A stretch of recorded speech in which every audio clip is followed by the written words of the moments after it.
با درود بر بیننده‌های عزیز و ارجمند شبکه تلویزیونی ورزش، مخصوصاً دلباختگان و راغبان اسب دوانی، بخشیده به تجلیل عید بین المللی نوروز، پایگاه اسب‌دوانی برای دریافت جام پایتخت 2018 برگزار می‌گردد در مؤسسه دولتی نوروزگاه پایتخت و این هم گردآفریدان که از مهمانانی که به استقبال این جشن پرشکوه تشریف آوردند به پایتخت کشورمان یک خیر مقدم میگویند مهمانان را و این هم شاه جایزه هایی که از سوی شهرداری دوشنبه برای غالبان تقدیم کرده خواهد شد در دو مرحله آخری که مسافت 2000 متر را تشکیل میدهد و تعداد زیاد اشتراکچیان هم از نزدیک این هنرنمایی ها را تماشا خواهند کرد و در نخستین یعنی پایگاه یکمی اسب‌های سن سالی گوناگون ذاتی تاجیکی گزارش ما هم شروع می شود. خاطر رسال میکنیم که در این مرحله 12 اسب نامنویس شده است. آنها یک و یک به همان خط شروعی یا آغاز مسابقات نزدیک می شوند و این هم تحت رقم 11 هم زوزده نامنویس شده است. در اینجا او در مرحله گذشته رقابت ها هم موقع یکم رو اشغال کرده بود. یادآور میشیم که زوزده از خواجگی دهخانی بگیجان شهرک راغون پیشنهاد شده است و اکنون مرحله یکم رقابت ها شروع میگردد. تحت رقم یکم زنبور، تحت رقم دوم ویول، تحت رقم سیوم ساتورن، تحت رقم چهارم سیاه تروق، تحت رقم پنجم پایک، ششم رخش، هفتم اتار، هشت واسکا، نهم اورست، دهم چورنای پانترا، یازدهم زوزده، دوازدهم زینت.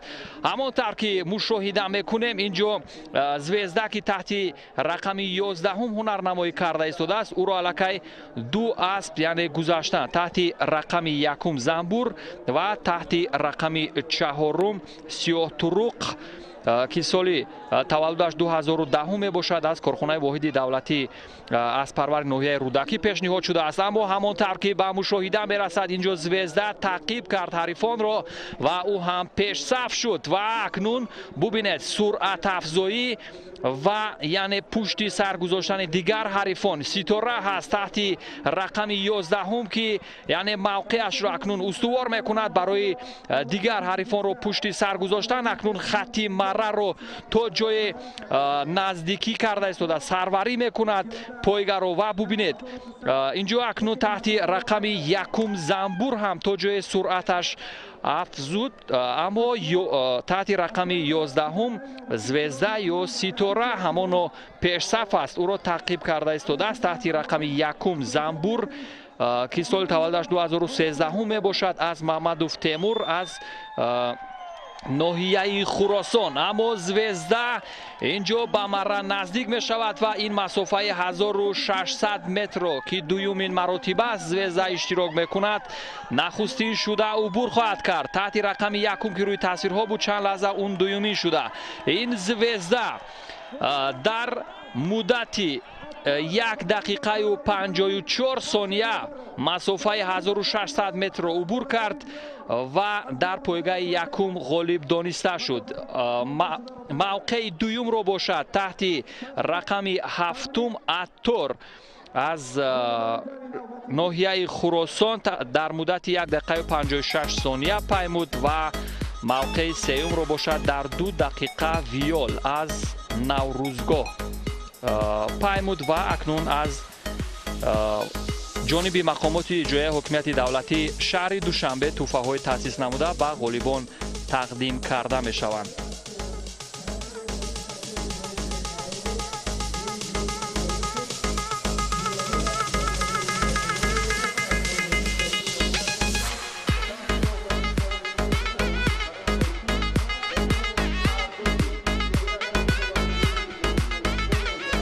اکنون مرحله دومی رقابت ها یا پایگاه دومی اسب‌های سن و سال گوناگون ذاتی تاجیکی، این هم باشد مسافه 1600 متر. اسبان را بار دیگر برای شما معرفی خواهم کرد. تحت رقم یکم اسب با لقب ترخون، دوم رخش، سیوم کراسافچیک، چهارم زاغچه، پنجم جیهون، ششم نمو، هفتم تجرید، هشتم چورها، نهم کبرا و دهم ویتی است. марҳилаи дуюми аспҳо ҳам шурӯъ гардид ва инҷо тибқи яъне мушоҳидаҳо тадриҷ ки аз сӯи хоҷагии зотпарварӣ ба номи Сафар Шерназарови шаҳри Хуросон яъне пешниҳод шудааст, фаъолтар ба назар мерасад, чунки ин асп яъне соли таваллудаш 2012 нисбат ба дигар аспон сину соли хурдтар дорад ва дар марҳилаҳои гузаштаи пойгаи аспдавонӣ низ хеле чобукона ҳунарнамоӣ мекард. Аммо Тархун ки аз ноҳияи Данғара пешниҳод шудааст, инҷо масофаи муайяншударо яъне нахустиншуда бубинед ки нисбат ба дигар ҳарифонаш тезтар паймуда истодааст ва хотиррасон мекунем ки ӯро акнун инҷо бубинед чӣ гуна суръати баланд дорад. Таҳти рақами 7 тадриҷ аз хоҷагии зотпарварӣ ба номи Сафар Шерназарови ноҳияи Хуросон ному насаби чобуксавор Бобомуродов Нуралӣ мебошад ва мураббии асп Маҳмадёров Иззатулло. Аммо таҳти рақами 9 Кобра ҳам аз Қандил Раҳмонов аз ноҳияи Файзобод низ дар инҷо хеле хуш дурахшид. Аммо акнун масофа аз нисф зиёдтар тай шуд. Аспоне ки яъне охирин гардишро ҳам инҷо гаштанд ва ба назар мерасад тадриҷ аз ноҳияи Хуросон ки пешниҳод шуда таҳти рақами 7 инҷо чобукона ҳунарнамоӣ дорад. бубинед чӣ гуна асптоз ё савори моҳир ин аспро ба марра наздик мекунад ва дақиқан ҳам тадриҷро метавон аз беҳтарин яъне аспоне ки баҳри ба даст овардани мавқеи аввал дар пойгаи дуюм яъне сазовор мегардад ном бурд. ҳамин тариқ тадриҷ аспи Туруқ соли таваллудаш 2012 дар муддати 1 дақиқаю 57 сония масофаро пай бурд ва ӯ мавқеи аввалро дар пойгаи аспдавонӣ барои дарёфти ҷоми пойтахт 2018 дар пойгаи дуюм ба даст овард. зинаи дуюмро бошад асп таҳти рақами 5 бо лақаби Ҷайҳун аз Муҳаммадҷон Исмоилов аз шаҳри Душанбе ишғол намуд ва мавқеи сеюм насиби асп бо лақаби Немо гардид аз Шарипу Фирдавс ва ин ҳам маросими тақдими ҷоизаҳо ба ғолибоне ки дар марҳилаи дуюми аспҳои сину соли гуногуни зоти тоҷикӣ ҳунарнамоӣ карданд баргузор шуд. пас аз чанд лаҳзаи дигар пойгаи сеюми аспҳои сину соли гуногуни зоти тоҷикиро барои шумо муаррифӣ хоҳам кард ва мебинем ки дар пойгаи сеюм кадом аспҳо номнавис шуданд. бо сабаби касалӣ асп таҳти рақами 1 ки номнавис шуда буд бо тахаллус ё лақаби араб иштирок кардан натавонист. ба ҷуз ин дигар аспҳон яъне иштирок карданд. таҳти рақами 4 ин Сарват аст аз Маҳмади Ҳакимов рӯи тасвирҳои шумо ва таҳти рақами 2 Вакил, таҳти рақами 3 Вахш, таҳти рақами 5 Вулкан, таҳти рақами 6 Реагент, таҳти рақами 7 Гамбит, 8 Рашт, 9 Парча ва 10 Ракета номнавис шуданд ва бори дигар ҳам рӯи тасвирҳои шумо дар тасвири умумӣ ин аспҳоне ки дар пойгаи сеюми аспҳои сину соли гуногуни зоти асили тоҷикӣ номнавис шудаанд рӯи тасвирҳо бори дигар буданд ва бинандагон ҳам мунтазир ҳастам. акнун оғози марҳилаи сеюми пойгаи аспҳо ҳам шурӯъ гардид ва дар ҳамон лаҳзаи аввал ҳамон тавр ки ба назар мерасид Сарват яъне такоғоз ба истилоҳ агар бигӯем фавран суръатро афзуд. Сарват ҳам сарварӣ дорад. ин пойгаи марҳилаи сеюми рақобатҳоро бубинед чӣ гуна масофа байни ӯ ва ду аспе ки ӯро таъқиб карда истоданд. Вулкан инчунин, Вахш хеле зиёд ҳаст ва Вакил ки аспи рангаш хинг буд соли таваллудаш 2013 нисбатан қафо монда.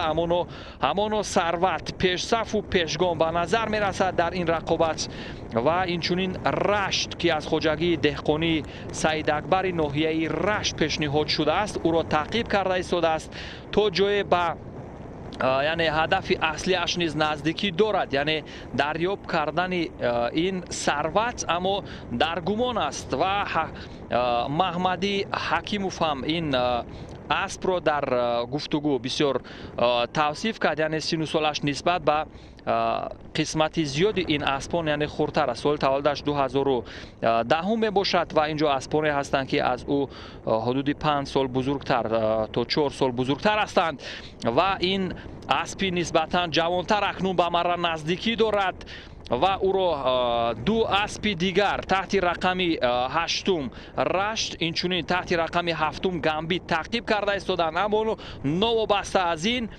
ثروت مسافه 1600 متر رو اینجا نخستین شده میپیماید. ببینید چگونه فاصله بین او و دیگر یعنی حریفانی که او را تعقیب میکردن خیلی زیاد بود.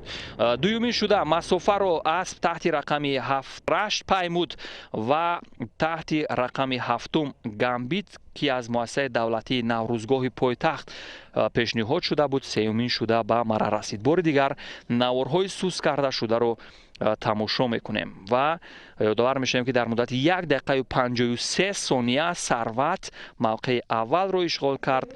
موقع دوم رو باشد در مدت 1 دقیقه و 59 ثانیه اسب با لقب رشت طی نمود و در مدت 2 دقیقه و 7 ثانیه اسب با لقب گامبیت از مؤسسه دولتی نوروزگاه پایتخت سومین شده همون مسافه معین شده رو پیمود و به غالبان تحفه های تأسیس نموده کمیته تدارکات هم تقدیم کرده می شوند و گزارش ما پس از چند لحظه به پایگاه چهارم اسب های 2 ساله ذات تاجیکی خواهد بود. تعداد زیادی اشتراکچیان و راغبان این جانور واقعا زیبا و دوست داشتنی در از نزدیک این چورابینی یا این مسابقه پایگاه اسب دوانی رو که برای دریافت جام پایتخت 2018 بخشیده به عید بین المللی نوروز گذرانیده شد تماشا کرده ایستادند و مسافه 1000 متر است دوستان در اینجا.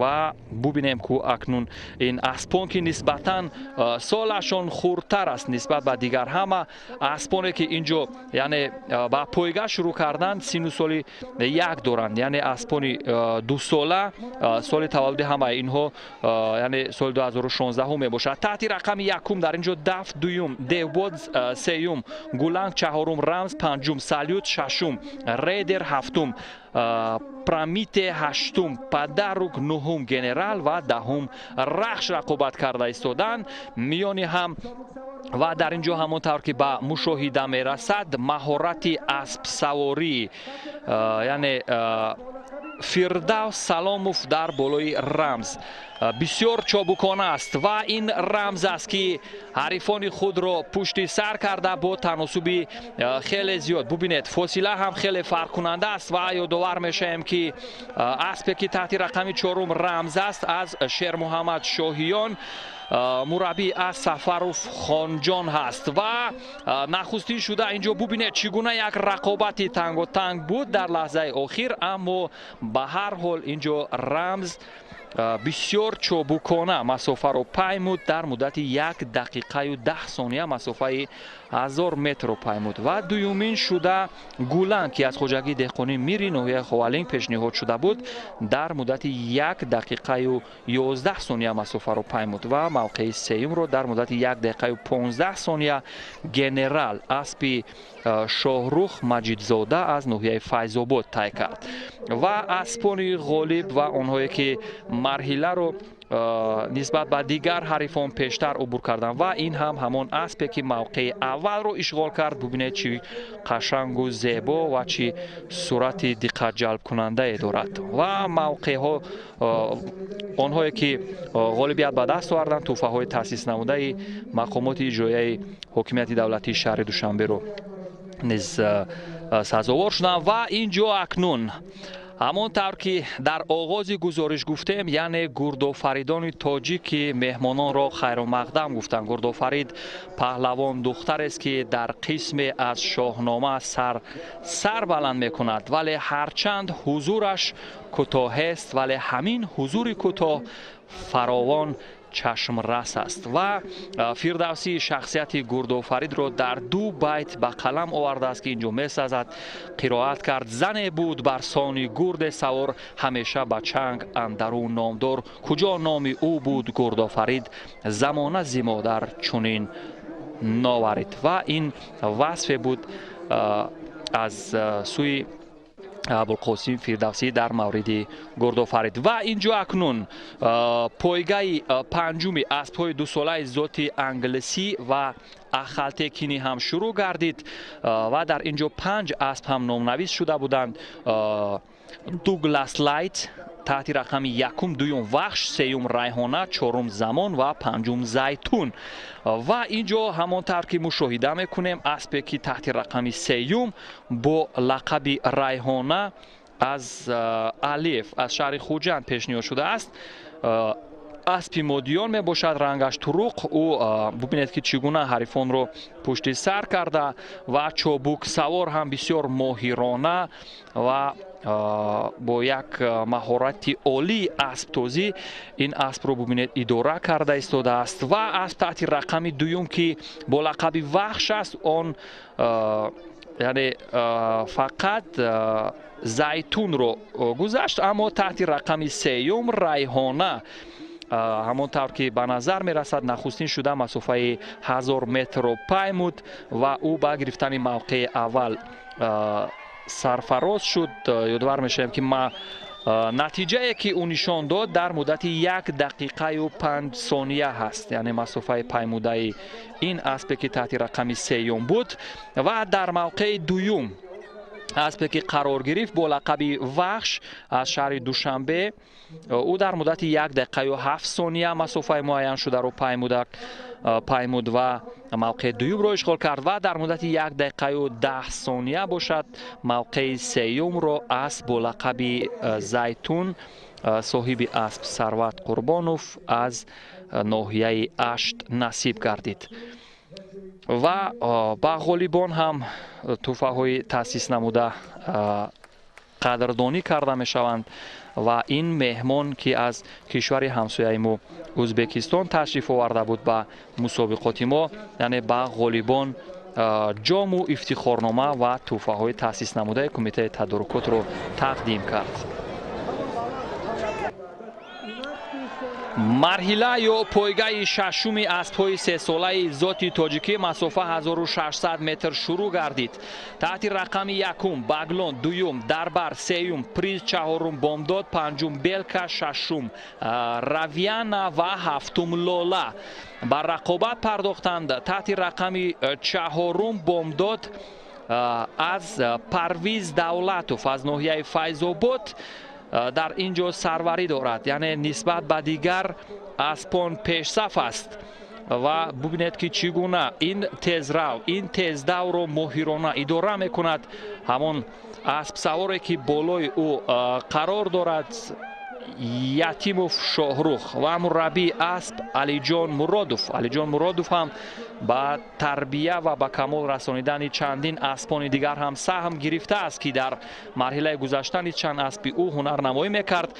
اما اینجا همان بامداد پیش صف به نظر میرسد. ببینید تحت رقم 4 بسیار چابکانه مسافه معین شده 1600 متر رو طی کرده ایستاده است. آخرین گردش رو هم گشتند و 4 همانو پیش صف است و در او رو و اسبی که تعقیب کرده ایستاده است تحت رقم 7 لاله هست. لاله مدیان روی تاثیرهای ما و شما به نظر می رسد. ببینید فاصله هم نچندان فرق کننده یا تفاوت دارد و این چونین ببینید اکنون میتواند اگر مسافه یکم زیادتر شود یا باشد اگر شاید اسب تحت رقم 7 لاله بتواند که بامداد را تعقیب کند، اما بامداد هم با تمامی هستی کوشش میکند و نخستین شده مسافه یا خط پایان را عبور میکند و نتیجه نشان داده او 1 دقیقه و 49 ثانیه و اسبی که او را تعقیب میکرد تحت رقم 7 در مدت 1 دقیقه و 51 ثانیه، یعنی در تفاوت 2 ثانیه نسبت به حریفش کمتر، نسبت به اسبی که او رو پیشتر گذشت. موقع دوم رو اشغال نمود لولا و موقع سوم رو باشد پریز از خوجگی دهقانی دشمندی نوحه فیض آباد یعنی صاحب گردید و نتیجه نشان داده پریز در این پایگاه 1600 متر در مدت 1 دقیقه و 54 ثانیه بود. و اکنون توفه های تحصیل نموده مقامات اجرایی حکومت دولتی شهر دوشنبه به غالیبانی که در پایگاه ششم اسب‌های 3 ساله ذاتی تاجیکی غالبیت به دست آورده بودند تقدیم کرده می شود. اکنون پایگاه هفتم اسب‌های ذاتی اخالتکین، این اسبان واقعا با همان رفتاری زیبا، همان طرز حرکت و آن نمایش های جالب و جاذبه که دارند واقعا در دنیا مشهور هستند. ذات اخالتکینی در اینجا 6 اسب نامنویس شده و بار دیگر یادآور میشیم تحت رقم 1 ترنادو، تحت رقم 2 گوبرناتور، تحت رقم 3 مارنگو، 4 تیلو، 5 ویتر، 6 گارسواز رقابت کرده ایستادند و با سبب های یک نوع همون اداره نادرست در لحظه های اول که مشاهده کردیم، یک نوع از همون خط پایان یعنی بیرون برآمدن بعضی از اسبان چندان یعنی قابل خوب گفتن همون آغاز برایشان نبود، چون که یک نوع بازیکنان آنها برآمدند. این هم در حالی بود که دیگر اسبان یعنی سرعت می افزودند و آنها رو تعقیب میکردند. با وجودی از همین اسب تحت رقم 3 مارنگو از محمد میرزا الیف از شهر دوشنبه خیلی خوش بدرخشید، اما اینجا اسب تحت رقم 6 ببینید نسبت به دیگر حریفان با فاصله زیادی فرق کننده پیش صف است. گارسواز از دوران خان الیف از شهر خوجند ببینید که مسافه رو با فاصله زیادتر نسبت به دیگر اسبان پیموده ایستاده است. از تحت رقم 1 ترنادو اینجا با باوری میتوان گفت که اکنون حریفش را تعقیب کنان و با افزودن سرعت بلند یعنی میل گذشتن دارد، اما از تحت رقم 6 گارسواز هم اینجا سرعتش رو افزوده ایستاده است، یعنی موقعیت رو از دست دادنی نیست. به هر حال نتوانست، اما تحت رقم 4 تیلو هم از خود یک هنری خوب نشان داده ایستاده است و به هر حال از تحت رقم 6 از شهر خوجند گارسواز نخستین شده مسافه 1600 متر را میانی اسب‌های ذات اخالتکینی به دست آورد یا پیمود و نتیجه نشان داده این اسب یک مدت 1 دقیقه و 57 ثانیه را تشکیل می‌دهد. حریفی که نسبت به او 2 ثانیه یعنی توقف داشت در مدت 1 دقیقه و 58 ثانیه معذرت 1 ثانیه تفاوت بود میانی ترنادو و او. ترنادو در مدت 1 دقیقه و 58 ثانیه موقع دوم رو اشغال کرد و زینه سوم رو باشد در مدت 1 دقیقه و 59 ثانیه اسب با لقب تیلو از مسلمان چالماتوف از رودکی نصیب شد. اکنون موقع هشتمی یعنی پایگاه هشتم یا مرحله هشتمی اسب‌های 3 ساله ذات انگلیسی رقابت بهر به دست آوردن شاه جایزه автомاشین یکم تمغه روان که از سوی شهرداری دوشنبه گذاشته شده است شروع می‌گردد. بار دیگر یادآور میشیم یا خاطررسان میکنیم که تحت رقم 1 شیرخان درک از انوشیروان رستم از شهر دوشنبه فردوس سلاموف اسب رو اداره کرده است. از تحت رقم 2 پیمان از سامانجان از شهر دوشنبه کمالوف کرامت اداره کرده ایستاده است و تحت رقم 3 فلوریدا از ناحیه خوالین گریزونت از شهر دوشنبه از خورشید میرزا تحت رقم 5 باشد. والتا از محمد میرزا الیف تحت رقم 6 روجه از عبدالستار نورماتوف تحت رقم 7 بوتسفال از مقصودوف صابرجان از گلستان و تحت رقم 8 وستپویت شیر از ازبکستان پیشنهاد شده است و این این هم پایگاه یکم که یعنی سبقت بین المللی هم گویم اشتباه نخواهد شد. اینجا از ازبکستان از قرقیزستان هم اسپان رقاب اشتراک دارند. یادآور میشیم که تحت رقم ششم روجرو اینجا برغناکو و نزدیک از قرقیزستان اداره کرده ایستاده است. یگانه بانویی که در اینجا اشتراک داشت. و ببینید اینجا اسب یعنی شیرخاندرک از انوشیروان رستم اسبی که ببینید اینجا صاحبش افتید از بالای اسب او را اکنون خیلی با فاصله زیاد یعنی گذشته ایستاده است و شیرخاندرک اکنون جایزه اول را نصیب خواهد شد. گفتیم از قرقیزستان برغناکو و نزدیک، یعنی در صورتی که این اسب یعنی بدون چابک سوارش به مرا رسید این حساب کرده نخواهد شد طبق قاعده مسابقات. و از ازبکستان کامالوف اسبی که از سوی کامالوف پیشنهاد شده است اینجا مسافه رو سیومین شده عبور کرد. وسپویتشر از ازبکستان و این هم شیرخاندرک اونه که از خود چون یک اسبی خیلی ممتاز و ماهر درک داد. و این هم نماینده قرقیزستان اونه که موقع دویم رو اشغال کرده بود. و این هم نماینده تاجیکستان که شیرخاندرک رو اداره میکرد. و این هم نماینده ازبکستان قایلجان اکراموف. و با غالبان هم توفه های تاسیس نموده سرفراز کرده میشن. این نماینده ازبکستان برغناکو و نزدیک بود که اسب با لقب روجه رو در اینجا اداره میکرد. و اینجا اکنون با فردوس سلاموف هم موقع یکم مدال طلای مسابقات قدردانی کرده می شود و او شاه جایزه کلید автомашinaи سبکرو رو به دست آورد. و پس از این پایگاه یعنی نماینده های قرقیزستان نظر خیش رو ابراز نمودند که در اینجا میسازد گوش اندازیم. Я приехала из Кыргызстана участвовать в Душанбе на скачке. Я заняла второе место.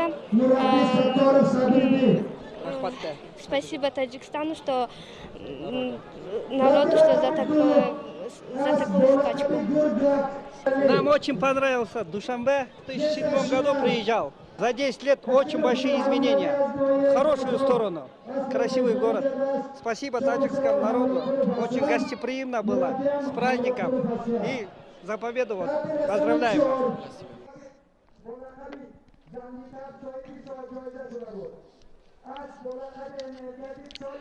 اکنون پایگاه نهم یعنی اسب‌های 4 ساله ذات تاجیکی رقابت رو شروع میکنند و این هم مسافه 2000 متر خواهد بود.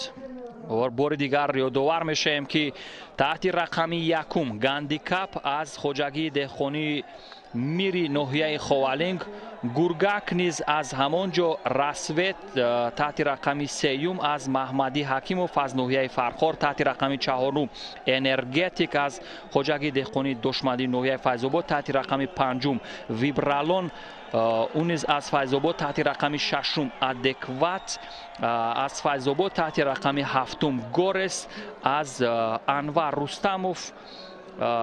یادآور میشیم که از ناحیه باباجان غفورов پیشنهاد شده است تحت رقم هشتم باشد طرق از خورشید مشربوف از ناحیه رودکی.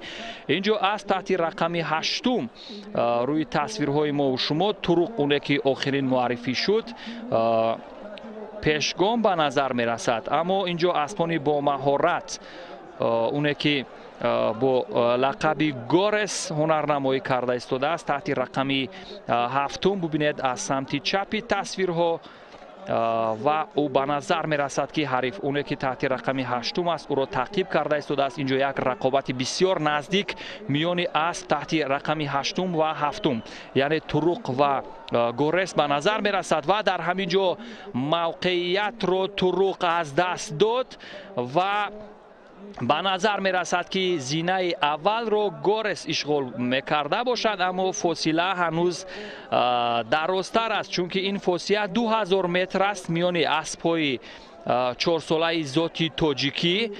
اسبان یعنی اسبانی با تجربه هستند در مرحله های گذشته یعنی مسابقات اشتراک کرده بودند. یادآور میشیم که در مرحله گذشته یعنی در میان این اسب یعنی ثروت هم اشتراک کرده بود و اینچنین گاندی کاپ از خواجگی دهخانی میر موقع یکم رو اشغال کرده بود، اما اینجا تا جای موقعش تنگتر است. او را دیگر حریفان یعنی گذاشتند و اینجا داوطلب اساسی ببینید هنوز روشن نیست. بسیار یک رقابت نزدیک، سه اسبی که هنوز روشن نیست کدامی نخستین شده به مرا میرسد، اما 7 گورس اینجا نسبتا پیش صفتر هست. ببینید بله، گورس نخستین شده خط پایان یا خط مرا را عبور کرد. نتیجه نشان داده او یعنی 2 دقیقه و 19 ثانیه رو تشکیل می‌دهد. این هم نوارهای سوز کرده شده که از سوی تنظیمگر ما هم ماهرانه تدوین یا تنظیم شد و این هم مراسم تقدیم جایزه ها میان این اسبانی که در مرحله نهم میان اسبای 4 ساله ذاتی تاجیکی اشغال کردند برگزار شد.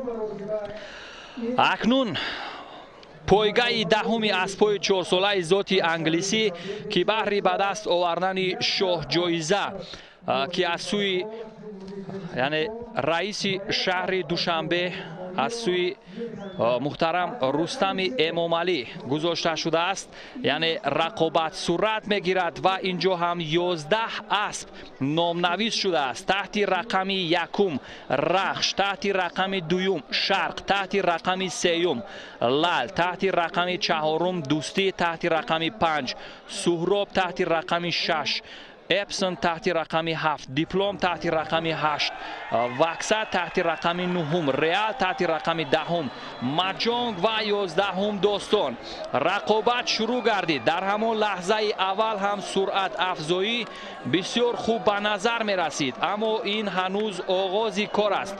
تحت رقم 4 دوستی از سهراب رمضان زاده که او را شادروز صوفیوف اداره کرده ایستاده است، در لحظه های اولی رقابت از خود یک مهارت خوب نشان داده ایستاده است، اما فراموش نباید کرد که اینجا یعنی غالب 6 کرته مسابقات پایگاه جمهوریوی رخش اشتراک کرده ایستاده است و رخش هم از خود هنر و استعداد فوق‌العاده نشان می‌دهد، آن هم باشد در نصف مره، چون در مسابقه های قبلی هم یعنی مشاهده میکردیم که چگونه رخش حریفان را چون به نصف مره دیگر اسبان یعنی حاضر میشدن، یعنی واقعا اسبتاز یا سواری ماهر فردوس سلاموف یعنی رخش را ماهرانه اداره میکرد و سرعتش فوق‌العاده میافزود و او ببینید اکنون این سرعت افزایی رخش است. ببینید چگونه دیگر حریفان رو خیلی اکنون در فاصله زیاد قرار میدهد. تحت رقم 3 لال هم از خود بسیار هنری خوب نشان داده ایستاده است، اما رخش از میان اینها اکنون ببینید چگونه چابکانه و ماهرانه این پایگاه را عبور میکند، یعنی حریفان را پشت سر میگذارد و از تحت رقم 2 و 3 با لقب شرق و لال هر دو هم از انوشیروان رستم فقط رخش را تعقیب کرده ایستادند، اما رخش اکنون فاصله را زیادتر کرد و این گواهی از آن میدهد که دیگر در اینجا برای رخش یگان رقیب ارزنده اومن سزاوارتر شاید نباشد. ببینید سلام و فردوس با رمز پیروزی همون یعنی یک گواهی میدهد از خود و همین طریق سلام و فردوس موقع اول رو اشغال میکند. رخش در مدت 2 دقیقه و 4 ثانیه موقع یکم را گرفت از انوشیروان رستم و تحت رقم 3 لال هم هنر و استعداد خوب نشان داد. در مدت 2 دقیقه و 6 ثانیه موقع 2 و تحت رقم 2 شرق باشد در مدت 2 دقیقه و 07 ثانیه موقع 3 رو اشغال کرد. در آخری چهاربینی یعنی نظر و اندیشه کارشناسان و مهمانان را نیز پرسیدیم. واقعا روح و الهام تازه داشتند و این شاهجایزه ها که از سوی مقامات اجرایی حکومت دولتی به این غالبان تقدیم کرده شد. دیده بودید که شرق هم بهترین سپرنیک او بود، ولی با هم دویدن، با هم رقابت کردن. لالم اسب خوب بود، من دوستی هم خوب بود، меҳмонҳо ҳам аспҳои нағз оварданд, лекин худро тавониаш баланд карда ҷои аввалро ишғол намуданд. Мой жеребец первый раз, говорят, скачет на этом ипподроме. И для него это неплохой результат. Раш, конечно, он чемпион, он доказал это. Ну, старались быть ближе. Навязали ему борьбу. Бились, ну, оказался Раш первым.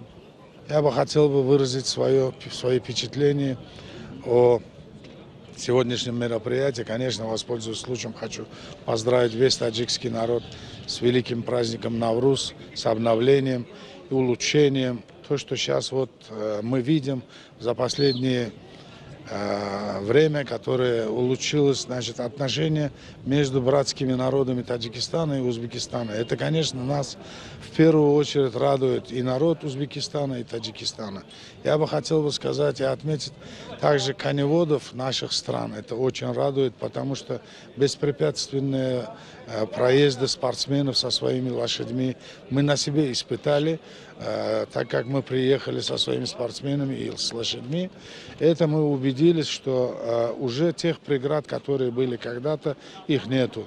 Благодаря, конечно, двум руководителям, двум братьям, которые вот оказались настолько родными, и мы это ощущаем как народ Узбекистана и Таджикистана. ببینید که سوهای اسپروری در تاجیکستان روز تا روز رشد یافته ایستاده است و اسبهای بهترین و با وقت‌های بهترین پیدا شده ایستاده است و ما میتونیم که با این اسبها در بیرون از جمهوری در سبقت‌ها اشتراک نموده و دستاوردهای بهترین به تاجیکستان بیاریم.